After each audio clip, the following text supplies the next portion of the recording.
KCBCക്ക് പിന്നാലെ വഖഫ് നിയമ ഭേദഗതി ബില്ലിനെ അനുകൂലിച്ചുകൊണ്ട് പാർലമെന്റിൽ ബില്ലിന് അനുകൂലമായി ജനപ്രതിനിധികൾ വോട്ട് ചെയ്യണമെന്നാവശ്യപ്പെട്ട് Catholic bishops conference of India. Munambam ഉൾപ്പെടെയുള്ള ഭൂമി തർക്കങ്ങൾക്ക് വഖഫ് നിയമ ഭേദഗതി മാത്രമാണ് ശാശ്വത പരിഹാരമെന്ന് CBCI വ്യക്തമാക്കി. മാർച്ച് 31-ന് CBCI ഔദ്യോഗികമായി പുറത്തിറക്കിയ സർക്കുലറിലാണ് ഇക്കാര്യം വ്യക്തമാക്കുന്നത്. സർക്കുലറിലെ പ്രസക്ത ഭാഗങ്ങൾ ഇങ്ങനെയാണ്. നിലവിലുള്ള കേന്ദ്ര വഖഫ് നിയമത്തിലെ ചില വ്യവസ്ഥകൾ ഭരണഘടനയ്ക്കും രാജ്യത്തിന്റെ മതേതര ജനാധിപത്യ മൂല്യങ്ങൾക്കും വിരുദ്ധമാണെന്നത് ഒരു യാഥാർത്ഥ്യമാണ്. കേരളത്തിൽ മുനമ്പം മേഖലയിലെ 600-ലധികം കുടുംബങ്ങൾക്ക് തങ്ങളുടെ പൂർവികരിൽ നിന്നും ലഭിച്ച ഭൂമി വഖഫ് ഭൂമിയായി പ്രഖ്യാപിക്കുവാൻ വഖഫ് ബോർഡ് നിലവിലുള്ള വഖഫ് നിയമം ഉപയോഗപ്പെടുത്തിയിട്ടുണ്ട്.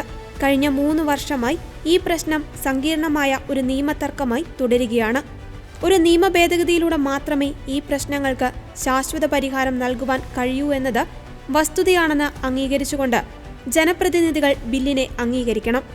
വഖഫ് ഭേദഗതി ബിൽ പാർലമെന്റിൽ അവതരിപ്പിക്കുവാൻ പോകുന്നതിനാൽ ഈ വിഷയത്തിൽ പക്ഷപാതരഹിതവും ക്രിയാത്മകവുമായ ഒരു സമീപനം സ്വീകരിക്കണമെന്നും CBCI രാഷ്ട്രീയ പാർട്ടികളോടും നിയമസഭാ അംഗങ്ങളോടും അഭ്യർത്ഥിച്ചു.